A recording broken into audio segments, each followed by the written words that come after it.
Hello everyone welcome back to YouTube channel Badal sir classes. So आज मैं start कर जाऊँ कौन ना पंचम श्रेणी हॉलिडे होमवर्क निमंते साहित्यर समस्त प्रश्न उत्तर आलोचना करवा। ता पूर्व चैनल जो मैंने भी नुआ अच्छा प्लीज चैनल को सब्सक्राइब कर रखुँ और पाखे बेल आइकन देवे ऑल नोटिफिकेशन ने प्रेस कर दिंतु। तद्वारा कौन हम ना जिते मुझे भिडियो अपलोड करी तुम निकट में सर्वप्रथमे नोटिफिकेशन टी पहुँच बुझे। सो डेरी नक भिडियो स्टार्ट करवा। देख एक नंबर क्वेश्चन कौन निज मनरू भल लगुवा जेकोसी गप कि कविता कि अनुच्छेद को लिखिए। ओके सो देख उत्तर लिख विषय ना हूँ बो। बो आजिकल सब चुपचाप बसुची केतेबेले बालकुनी पड़ी चेयर रे तो केतेबेले पूजा करे। मो स्त्री अनिता भी मत दुई तीन थर कहला। स्त्री अनिता कहूला बो सब कौन गोटे हजि जाइए कहते कि पचारे कौन किसी कहूना।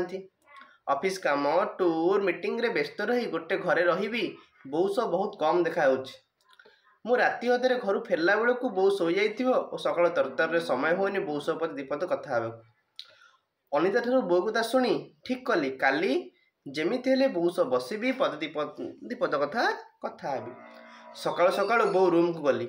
बो ता खटरे गोटे पुराण बही धरी बसला। मत देखी बहीटू देखी बो मत चाहिला। मु पचारि बो अनिता कहला तोर किसी हजि जाइए।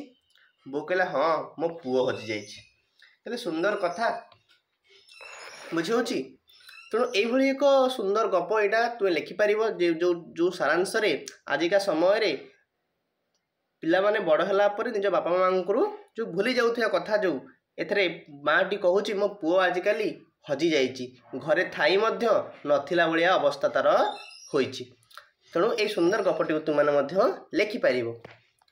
नेक्स्ट कथा कहूँ 30टी शब्द को नहीं शब्द श्रृंखला माध्यम लिख। शब्द श्रृंखला औषध ध आसला धबल रे लुचकाली रे लाज जरे जननी नड़िया आरे आदर रथ थरे थर थर रे राग गरे गीत तरे तोषिबा बरे बैशाख खरे खट टरे टोपी प आसला पर परिषद ध आसला धेनु न आसला नृप प आसला पृथ्वी ब आसला बरगछ।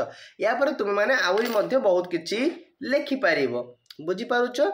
एति आज समस्त प्रश्न उत्तर आजिकल आज आशा करुँच आपको भिडियो भल लगी। जब आपको भिडियो भल लगी निश्चित भाव में भिडियो को लाइक कर चैनल को सब्सक्राइब कर मोस्टली सांग सहित सेयार करनी।